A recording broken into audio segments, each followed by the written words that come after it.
Hello friends and welcome. तर 12वीच्या बोर्डच्या परीक्षेत 2 कविता आपल्याला विचारल्या जातात. एका कवितेवर असतं क्वेश्चन अँड ॲन्सर आणि दुसऱ्या कवितेवर असतं ॲप्रिसिएशन. त्यामुळे दोन्हीही कविता खूप महत्त्वाच्या ठरतात.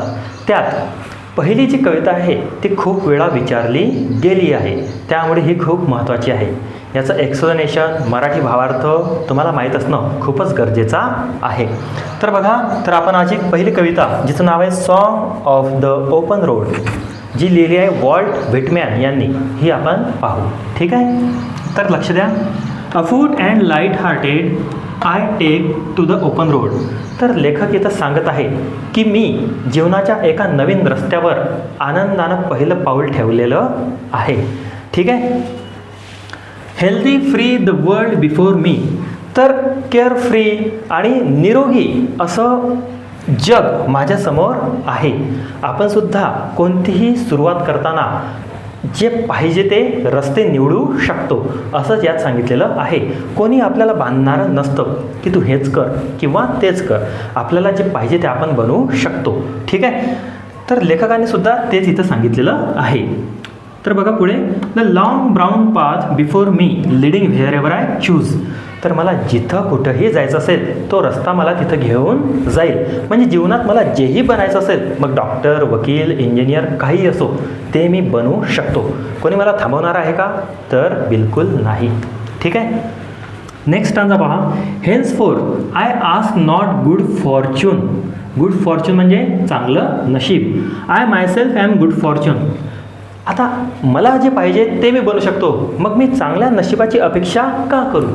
जे काही चांगलं नशीब असेल ते माझ्यातच आहे असं मी मानून त्या रस्त्यावर चालायला सुरुवात केलेली आहे. खूप वेळा आपण बघतो ना की आपण चांगल्या नशिबाची अपेक्षा करतो. काही जर चांगलं झालं नाही तर माझ्या ते नशिबातच नसेल किंवा माझं नशीबच चांगलं आहे असं आपण म्हणतो. पण लेखक याच्या विरोधात आहे. लेखक म्हणतात मी नशीबवान आहे असं मानूनच मी या नवीन रस्त्यावर चालायला सुरुवात केलेली आहे. ठीक आहे. पुढे पहा. Henceforth I whimper no more, postpone no more, need nothing. कोणतीही गोष्ट सुरुवात करताना आपण सुरुवात तर करतो, नंतर काय करतो? जर टाईम टेबल बनवला, टाईम टेबल आपण पटकन बनवतो, भिंतीवर चिटकवतो, पण त्याचं फॉलो करत नाही. तर लेखक इथं तेच म्हणत आहेत की मी आता लहरीपणा करणार नाही, टाळाटाळ करणार नाही, पोस्टपॉन. ठीक आहे. आजचं काम उद्यावर लोटणार नाही, कारण आपण जेव्हाचं काम तेव्हाच करतो तेव्हाच आपण सक्सेसफुल बनतो. अभ्यासाचं सुद्धा तसंच आहे. खूप वेळा आपण निर्णय घेतो पण करतच नाही. उद्या करू, उद्या करू, उद्या करू. परीक्षा ते पण आपण करत नाही.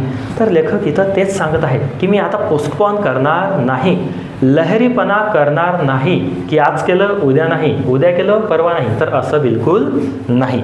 ठीक आहे. आणि मला कशाचीही गरज नाही.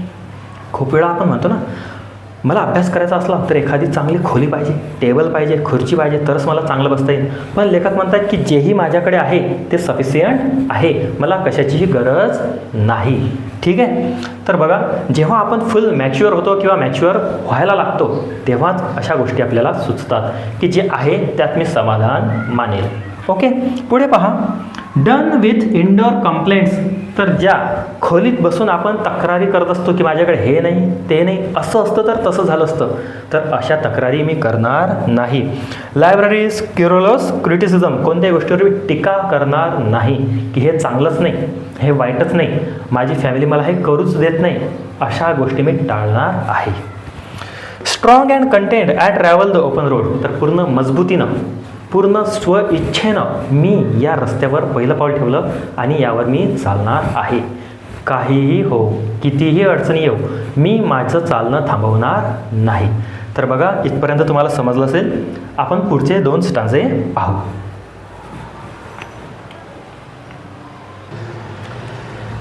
तर बघा, काय पाहिलं आपण आतापर्यंत? लेखकांनी एक नवीन रस्ता निवडलेला आहे. ते आता तक्रार करणार नाहीत. जेही काही त्यांच्याजवळ आहे त्यांच्यासोबत ते खुश आहेत आणि त्या रस्त्यावर चालण्यासाठी तयार आहेत. तर पुढचा एक स्टांजा पहा. The earth that is sufficient. तर जेवढी काही जमीन वगैरे त्यांच्याकडे असेल, जेवढी काही अर्थ आहे ते सफिशियंट आहेत. ते कोणत्या दुसऱ्या ग्रहाची अपेक्षा करत नाहीत.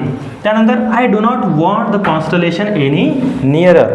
तर त्यांना कोणत्याही लोकांची गर्दी त्यांच्याजवळ नको आहे. आपल्याला सुद्धा खूप वेळेस आपण पाहतो की लोक असतात, फ्रेंड्स असतात, सर्कल्स असते, तर आपल्याला नेहमी त्यांच्या सराउंडिंगमध्ये राहायला आवडते.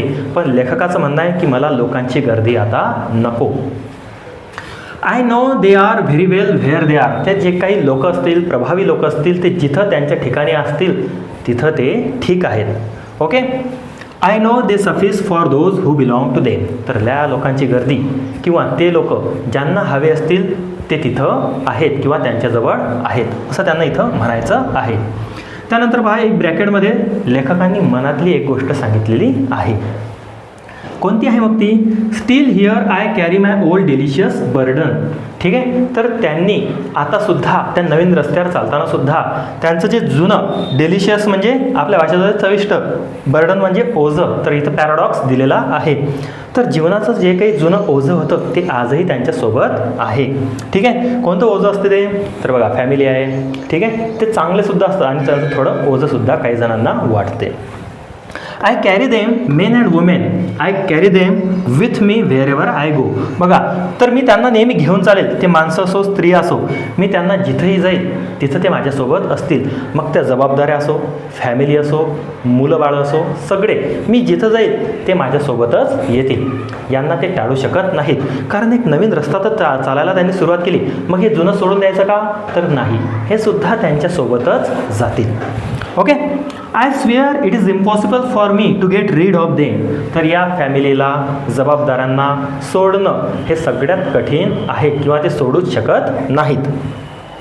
I am filled with them and I will fill them in return.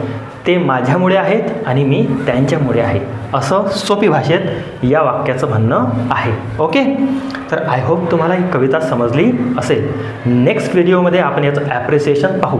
Appreciation माझ्या मते 10 वेळेपैकी 8 वेळेस परीक्षेत आलेलं आहे. कारण पहिली कविता आहे. जे बोर्डवाले असतात असं समजत असतील कदाचित की ही पहिली कविता सगळ्यांनी वाचलेली असेल, समजलेली असेल त्यांना, त्यामुळे याच्यावर क्वेश्चन म्हणा, ॲप्रिसिएशन म्हणा, ते विचारतात. ओके. तर नेक्स्ट व्हिडिओमध्ये आपण तो व्हिडिओ बघू. तुम्ही जर चॅनलला नवीन असाल तर सबस्क्राईब करून ठेवा आणि हा व्हिडिओ समजला की नाही हे मला कमेंटमध्ये सांगा. तर इथं आपण थांबूया. थँक्यू हा व्हिडिओ पाहिल्याबद्दल. भेटू लवकरच नेक्स्ट व्हिडिओमध्ये.